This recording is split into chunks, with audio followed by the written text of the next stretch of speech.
un autre challenge. Je dispose encore une fois de 10 000 yens pour aujourd'hui trouver une caméra rétro. Comme vous le savez, au Japon, c'est très facile de trouver une caméra rétro. Je suis ici à Kawasaki. J'ai plusieurs magasins en tête. Shinjuku est maintenant bondé. Ici, il y a beaucoup de magasins rétro, enfin de caméras rétro plus exactement. Donc, je vous emmène, c'est parti.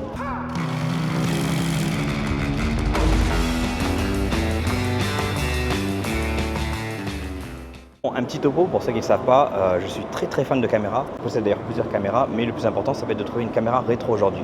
Je veux une caméra où je puisse mettre des films à l'intérieur et acheter des films. Ça va pas être facile parce que les caméras rétro sont en général très demandées et très chères au Japon. Pas qu'au Japon d'ailleurs, dans le monde entier.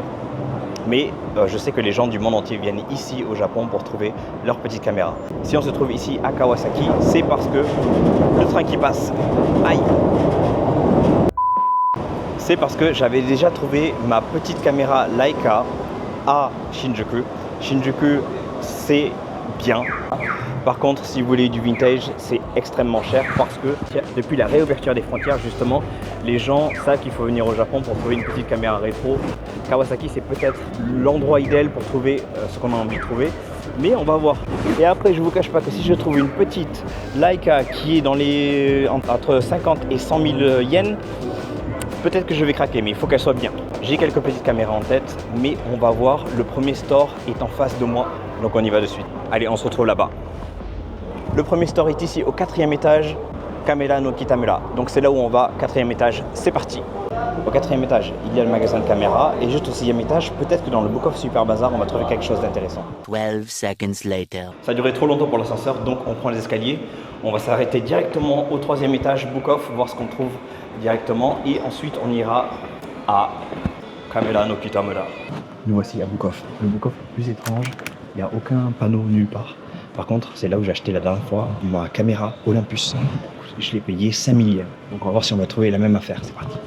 J'ai trouvé le rayon, mais il n'y a pas grand chose. Il n'y a que un tout petit rayon avec 2, 3, 4, 5, 6, 7 caméras seulement. Il n'y a pas de caméra rétro. Mais sinon, c'est pas intéressant.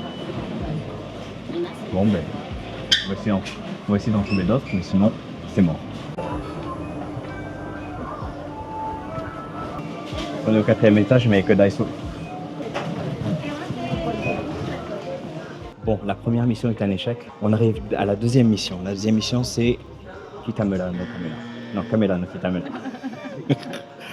Mistake. On l'a refait. Kitamura no Kamera. Et c'est juste derrière moi. Donc, il y a l'air d'y avoir pas mal de... Kamera no Kitamura. C'est juste derrière moi. Il y a l'air d'y avoir pas mal de petites caméras sympas, mais surtout beaucoup d'objectifs. Donc, on va voir si on trouve quelque chose d'intéressant. On y va ? C'est parti. Wow. On a trouvé des petites caméras, dont celle-là que je cherchais pas mal. La petite Minolta, un peu rétro comme ça, c'est pas mal. 4 900 yens. Après, à savoir si elle marche ou pas, mais celle-là, Nikomat, 3 000 yens. Regarde tout ce qu'il y a là. Même les Olympus ici, 9 000 yens. Ah. Oh, celle-là. Elle est excellente celle-là. 2 000 yens pour celle-là. I like the style. Yeah. Kawaii. Oh, Rico. It's hard to find. Une chose qu'on n'avait pas vu, c'est que c'était des junk caméras. Donc, c'est considéré comme tel parce qu'il y a toujours un problème dessus. Si vous voyez là les petites écritures, c'est justement parce qu'il y a un problème. C'est pour ça que justement les prix ne sont pas chers. Alors là, je suis en train de poser la question si certaines caméras sont mieux que d'autres, s'il n'y a pas de problème forcément apparent. Des fois, junk, ça veut dire que c'est juste, il manque juste la batterie ou il manque juste le chargeur. Celle-là, c'est une caméra légendaire, celle-là. Là. Ah, there is Pentax SP. Nikon One, meet the price. Yes. What do they say? It's not working? A lot of scratch. だけ? When you press shutter, so the button coming back so slow, Ah. like weak. Regarde tous les Nikon, 5000 yens. Oh, ils ont le Contax, le TVS et le G1. Ça aussi, c'est des caméras qui sont mythiques. Contax Alia. Oh, celui-là aussi, il est pas cher. J'ai pas de Contax en plus, c'est ce que je veux. Alors, bien entendu, il faut tout lire, tout bien lire. Et le Pentax. Là, je pense qu'on a trouvé le moins cher possible. Putain, mais il est pas cher du tout, celui-là, il marche pas ou quoi? 500 yens. La Konica, 900 yens. Tous les Konica sont pas trop chers en plus. Ah, tout de suite, quand on passe à de Leica, ça fait mal, ça pique. Là, on voit plein de belles choses. C'est limite un paradis, tu vois. Tout est à 5000, surtout ici. Là, c'est 5000, 6000 yens. C'est des petites caméras qui sont un peu plus en plastique. Mais heureusement que Tsukasa est là pour tout lire, parce que sinon, je ne comprendrais rien du tout. Enfin, il faudrait que je traduise un à un. Le plus important, c'est de savoir si la caméra marche ou pas. Parce qu'il n'y a pas moyen d'avoir une caméra qui ne marche pas dès le départ. Pour Leica, un jour, j'en aurai une, enfin une Q3, peut-être, ou une M, je sais pas. Celle-là, c'est une M2, elle fait 200 000. C'est pas trop cher parce que ça a l'air quand même bien correct. Par contre, quand on regarde le prix des objectifs, ça pique fort. Voilà. 1 200 000, 300 000, 400 000, 500 000, 355 000. Que faire? Bon, je pense qu'on va tout dire et on va se revoir dans quelques secondes. One eternity later. On a fait le deuxième store, c'était pas mal, un peu plus cher que le marché quand on va sur Mercari, etc. Mais bon, là, on a pu toucher la caméra, voir qu'elle est parfaite, etc. C'est le moment de prendre une décision. Avant de prendre une décision, il va falloir manger un tout petit peu pour avoir l'esprit clair. Et ensuite, on va pouvoir voir si on l'achète ou si on l'achète pas. Je vous montre tout de suite le Japon dans toute sa splendeur. Regardez ça. Boum. Premier étage. Deuxième étage, le plus petit escalator du monde. 3, 2, 1. C'est fini. Ça servait tellement à rien. Pourquoi faire un truc où tu marches en premier et deuxième tu prends un escalator? Autant faire un escalator qui fait toute la longueur. Un petit bière de papa. C'est le goûter. Il est 4h. Quelle heure il est? Il est 4h. On va dire qu'il est 4h. Il me semble que je l'ai déjà mis sur une de mes vidéos à Akihabara parce que c'est mon rituel à chaque fois que je vais à Akihabara. Mais là, voilà, j'ai senti l'odeur, ça sent extrêmement bon. En plus, il y a des goûts qui sont un peu différents. Donc on va goûter ça pour vous. On va bien manger. Ok, on est ici au troisième magasin, Yodobashi Outlet. Alors je savais même pas que ça existait, un Yodobashi Outlet. Apparemment il y a des réductions dessus, je sais pas comment ça va se passer. Est-ce qu'on va trouver des caméras? Certainement pas une caméra rétro, c'est sûr et certain. Mais voyons voir s'il y a des caméras qui sont intéressantes. Des appareils photo, c'est vrai que je dis caméra mais c'est...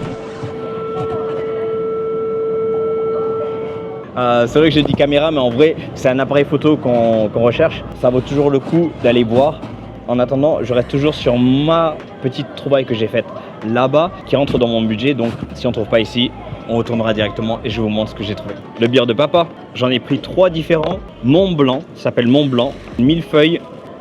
Et enfin, en dernier, on aura le régulier. Donc, je vais goûter de suite le Mont Blanc. C'est vraiment croustillant comparé aux autres, justement. Les autres sont un peu mous, mais là, c'est vraiment toute la pâte, c'est bien grillé. C'est très gourmand. Je valide. Bière de papa, je valide toujours de toute façon. Le deuxième petit. On y va. Honto? Which one is the first one? This one or the other one? Honto? Yeah, I really like it. What do you say? It's like awesome. Oh, madame. Alright, let me try.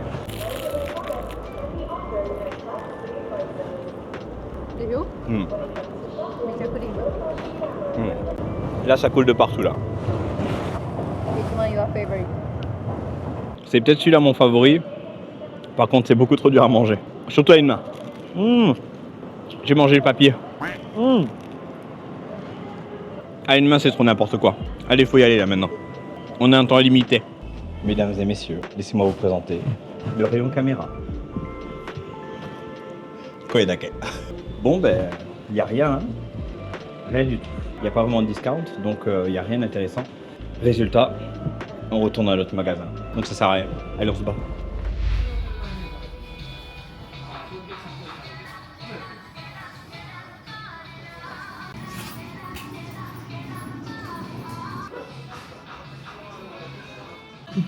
Bon, là on est en train d'attendre parce que j'ai plusieurs caméras qui m'intéressent, dont celle-là, je vais vous la montrer de suite parce que je pense pas la prendre. C'est la Canon AE1, une caméra un peu mythique, très lourde et tout ça, mais il y a quelques petits dommages dessus. Donc je pense que celle-là, je vais pas la prendre malheureusement et c'est la seule qui est environ à moins de 10 000 yens. La deuxième caméra qui m'intéresse le plus, ils sont en train de vérifier si elle marche, etc. Je pense que si elle marche, je vais la prendre parce que tout simplement, c'est une caméra un peu... Ouais. C'est une marque qui m'a fait rêver depuis des années, mais je pensais que c'est trop cher pour l'acheter. Et là, j'ai trouvé ce modèle en particulier que je connaissais pas forcément. On va voir si ça marche. Si ça marche, je la prends directement. Et j'ai vu justement un objectif qui était dans les 2000 yens, ça je peux le dire, dans les 2000 yens, ce qui fait que la caméra plus ça pourrait correspondre à peu près à mon budget, enfin au budget d'aujourd'hui. Par contre, juste quoi. Peut-être qu'on va dépasser un peu de 100 yens, mais vous m'excuserez.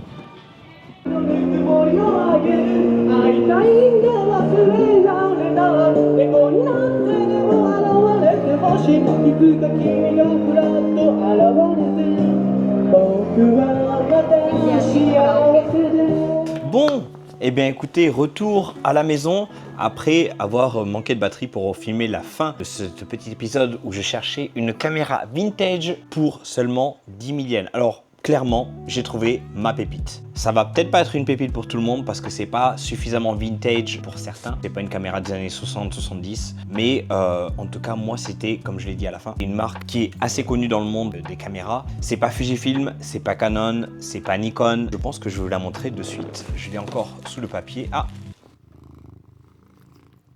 je vais vous la montrer de suite. Alors elle est encore sous son papier bulle pour la protéger. Elle pèse son pesant d'or d'ailleurs. Alors, j'ai réussi à la voir comme je vous l'ai dit avec son objectif. La voilà. C'est une Contax 167 MT et surtout en très bon état. Je vais essayer de faire en sorte de la maintenir dans cet état, mais sinon l'avant est parfait. Regardez-moi ça. L'objectif a des petits défauts par-ci par-là, mais c'est pas trop grave. Alors pour l'objectif, j'ai pas pris un objectif Contax parce qu'il ne l'avait pas là-bas. J'ai vu les résultats des photos avec ce type d'objectif et c'est absolument parfait. Mais lui veut absolument dire bonjour, donc dis bonjour. Voilà. Je connaissais pas suffisamment Contax parce qu'à l'époque, je connaissais plus Fujifilm et Leica bien entendu. Ça fait partie des premières caméras que j'ai eues. J'étais sur le tournage du film Rohan. Une personne faisait toutes les photos avec. C'est là où j'ai commencé à m'intéresser à ce type de caméra vintage. Pour finir cette vidéo, tout ça va faire partie d'une série qui va être un tout nouvel arc sur Isikaiu. Je ne dévoile pas, mais ça va être un arc très à l'ancienne et très nature, on va dire. Un monde qui pourrait plaire à certains, si vous aimez en tout cas la nature japonaise, la campagne japonaise. J'en dis pas plus pour le moment. Et ça va être l'un de mes compagnons de route, ce petit Contax 167 MT. Je suis tellement content de l'avoir, il faudra en théorie que je vous fasse écouter le bruit de cette caméra. Parce qu'elle a un bruit particulier et je kiffe.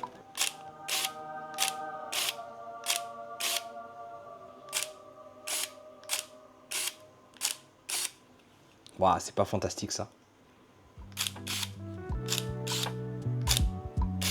Qu'est-ce que je kiffe. Bref, on a fini avec cet épisode. J'espère que vous allez kiffer. En attendant, moi je vous fais des gros bisous. J'espère que vous allez mettre un like, lui aussi d'ailleurs. J'espère que vous allez mettre un like, un petit pouce bleu et abonnez-vous si vous n'êtes pas encore abonné. En attendant, des bisous et à la semaine prochaine. Bye bye. Tu t'imagines quand même que cette caméra est sortie en 1986. J'ose l'appeler vintage. Moi, je suis de 1984. C'est-à-dire que moi, je suis vintage. Est-ce que je peux dire vintage alors que la caméra a le même âge que moi, quasiment? Eh ben, pour toi, elle est vintage, mais pour moi, je sais pas. Eh oui. Tu veux la caméra? Tu veux la bouffer? Pas aujourd'hui, Dupi.